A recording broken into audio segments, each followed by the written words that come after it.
துள்ளி என்ற ஆட்டுக்குட்டி. ஒரு அழகிய கிராமத்தில் பசுமையான புல்வெளியில் பல ஆடுகள் ஒரு மந்தையாக வாழ்ந்து வந்தன.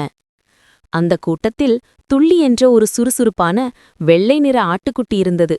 அது பார்க்க மிகவும் அழகாக இருக்கும். அதன் குறும்புத்தனம் அனைவருக்கும் பிடித்திருந்தது. மற்ற ஆட்டுக்குட்டிகள் அமைதியாக புல்மேய்ந்து கொண்டிருக்கும்போது துள்ளி மட்டும் அந்த புல்வெளியில் இங்கும் அங்கும் குதித்து விளையாடிக் கொண்டே இருக்கும்.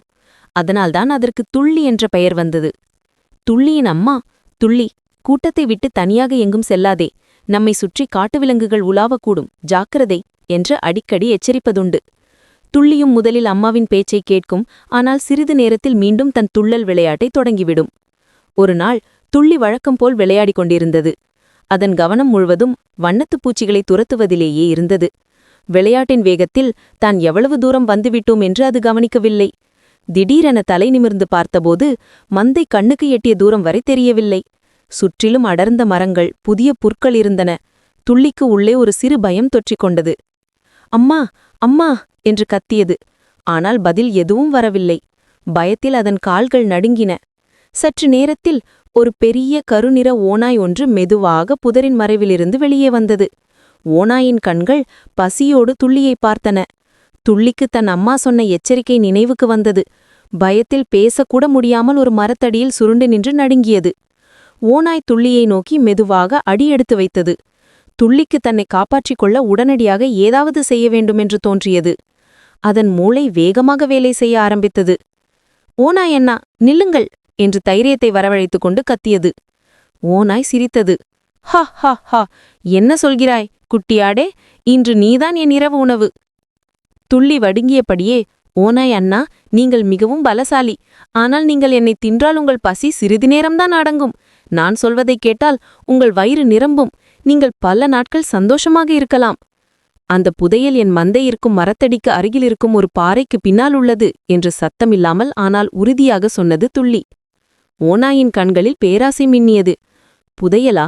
எங்கே காட்டு? துள்ளி, சரி, நான் முன்னடைக்கிறேன், நீங்கள் என் பின்னால் வாருங்கள். நாம் மெதுவாக செல்ல வேண்டும்.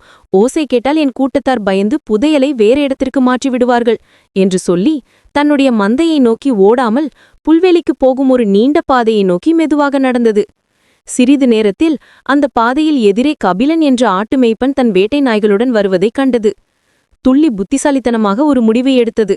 அது ஓநாய் பார்க்காதவாறு சத்தமாக, ஆனால் கபிலனுக்கு மட்டும் கேட்கும்படி, அதோ அந்த பாறைக்கு பின்னால்தான் புதையல் இருக்கிறது என்று கத்தியது. துள்ளியின் சத்தம் கேட்ட ஓநாய் புதையல் கிடைத்துவிட்டதாக எண்ணி ஆவலோடு முன்னே ஓடியது.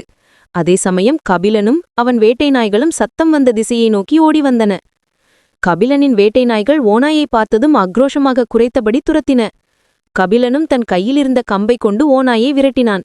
நிலைமையை புரிந்து கொண்ட ஓநாய் பயந்து போய் புதையல் ஆசையை விட்டுவிட்டு காட்டுக்குள் தலை தெறிக்க ஓடியது. கபிலன் துள்ளியை கண்டான். குட்டி ஆட்டே, நீ எப்படி இவ்வளவு தூரம் தனியாக வந்தாய்? உன்னுடைய புத்திசாலித்தனத்தினால்தான் இன்று உன் உயிரை காப்பாற்றிக் கொண்டாய் என்று பாராட்டி துள்ளியை தூக்கிக் கொண்டு மந்தையை நோக்கி சென்றான். மந்தையில் தன் அம்மாவுடன் சேர்ந்த துள்ளி தன் புத்திசாலித்தனத்தால் ஓநாயிடமிருந்து தப்பித்த கதையை எல்லோரிடம் கூறியது. துள்ளி தன் குறும்புத்தனத்தை விட்டு இனிமேல் அம்மாவின் பேச்சைக் கேட்டு கூட்டத்தை விட்டு விலகாமல் இருக்க வேண்டுமென்று உறுதியெடுத்தது. நீதி: ஆபத்தான சமயத்தில் பயப்படாமல் புத்திசாலித்தனத்துடன் சிந்தித்து செயல்பட்டால் எந்த சிக்கலிலிருந்தும் தப்பித்து வெற்றி பெறலாம்.